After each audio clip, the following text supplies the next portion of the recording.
Let's take 10 and talk about inflation for a moment. I think it's a subject matter that's actually very difficult for people to understand, but we hear about it a lot. What's your take on inflation right now? So inflation at its core is it's an incredibly important thing to understand when it comes to investing because basically if you don't plan for it you could run out of money because essentially what we're talking about is over time price levels rising, eroding your purchasing power. So at the end of the day, a year or two, 10 from now, that same dollar isn't going to go as far. When you go to the grocery store, you go to put gas in your car. And ultimately, if you don't plan for that, if you don't grow your portfolio to offset that, then you're going to be in big trouble over the long term. I think that's probably why a lot of people are afraid of traditional fixed income right now, right? If you lock in a bond at, say, 2%, and all of a sudden we've got pretty serious inflation, and now that 2% just isn't getting you where you need to be, that can put people in a very precarious situation. Let alone what happens when inflation does rear its ugly head. The way to combat that is by raising interest rates and ultimately eroding the value of those bonds. So what is at the core of what's driving the inflationary pressures that we're seeing today? I think it's a chain reaction, actually, what's going on. So you've got an economy that's recovering coming out of COVID, right? And that's basically from vaccines, opening things back up. People are getting back out there, spending money again, right? We're starting to see the wheels of the economy start to turn again. You've got a year's worth of pent up demand. Absolutely. Right? We feel like we lost out on a year. And then you sprinkle in some stimulus or a lot of stimulus.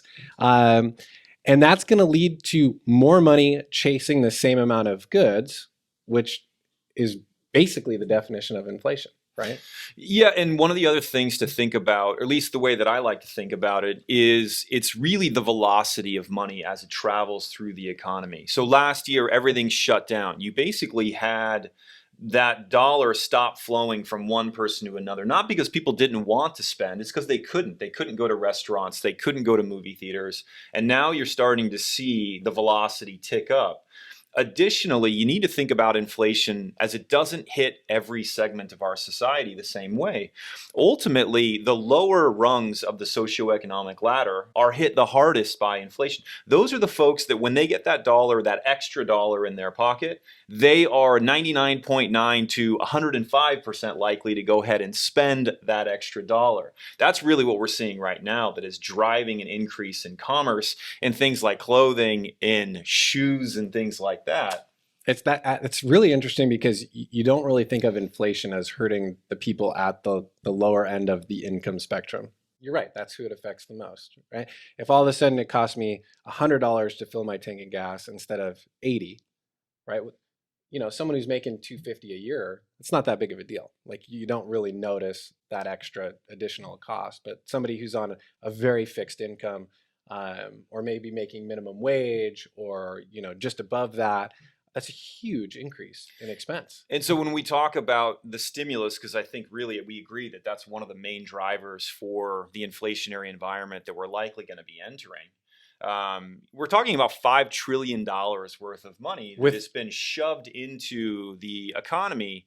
And ultimately, a lot of those jobs, that we were trying to basically fill the gap with this helicopter money, those jobs have come back. Now, unfortunately, 8 million of them still haven't. And some of those jobs maybe never will. And so ultimately, this inflation is playing into this sort of K-shaped recovery where the haves have more, the have-nots have less, and it's going to get even more challenging for those. It's not just the 5 trillion that's already been infused, but the other 4 trillion that's in the pipeline, right? And I think what maybe the Republicans haven't done a good enough job of explaining, not to get political, because we're not trying to do that on this podcast. But when you have the type of money being infused into the system, someone has to pay for it, right? You can't just print the money. It's got to be paid for, and you typically do that through raising taxes. And Biden administration's already talking about raising taxes. We're going to spend some more time on this in another segment, but raising taxes on corporations from 21 to 28%, which is a pretty significant increase, right? And I've been talking to people a lot about this. It's companies don't like to make less money, You can't be the CEO of a corporation, walk into the boardroom, for your quarterly review and say, you know what, guys, we got an issue. We're going to make less money this quarter. They raised taxes, or minimum wage went up to $15. Oh well, you wouldn't be a CEO very long, right? What corporations tend to do is they take that additional cost and they pass it on to the consumer, right? Cost of goods and services go up. Literally the definition of inflation, right?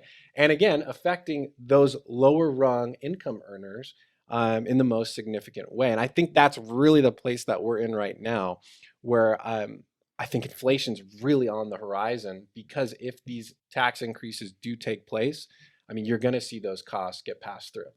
Now, we need to look at inflation in terms of what we're really talking about versus historical norms. We've been living in a world where inflation hasn't been an issue whatsoever.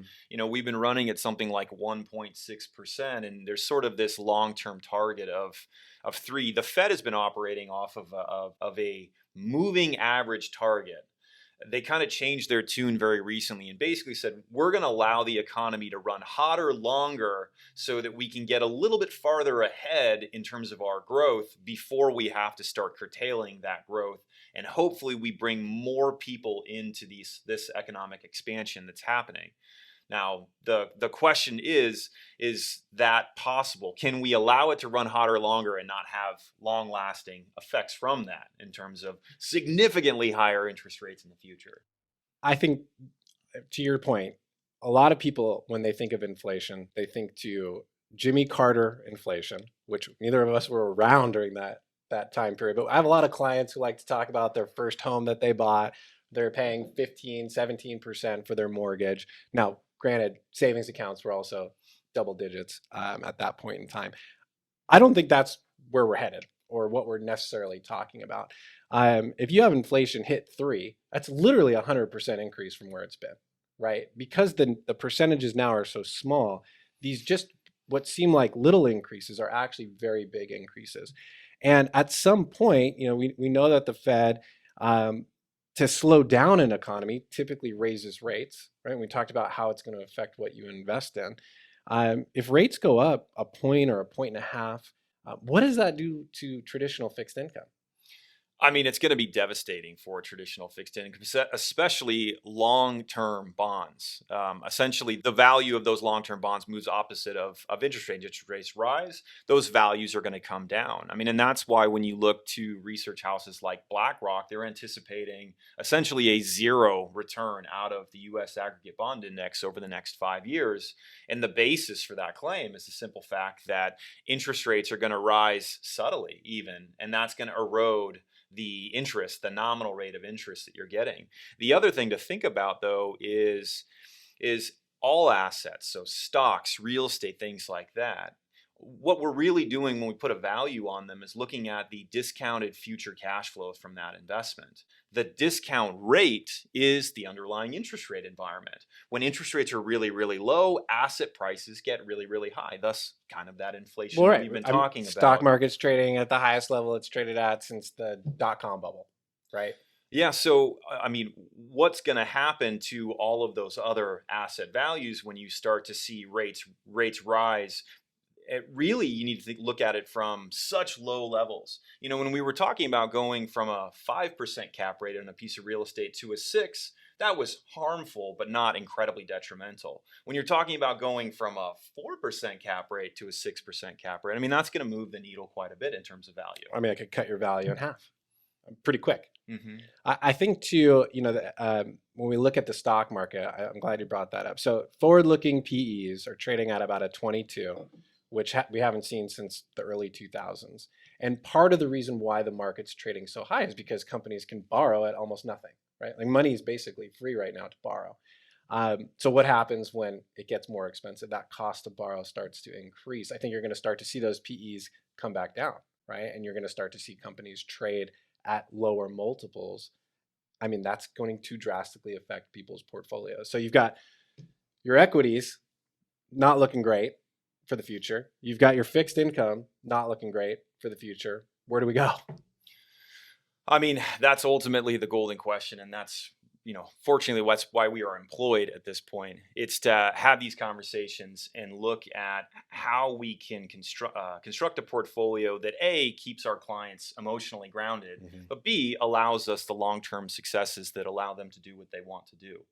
And I think that's going to be yet another conversation for another day. Yeah, let's end with this. I think I think we both agree that inflation is going to come around at some point, but doesn't necessarily have to be today or tomorrow or a year from now. This thing could keep going for a while, but it is something that we want to be cognizant of, thinking about, and preparing for.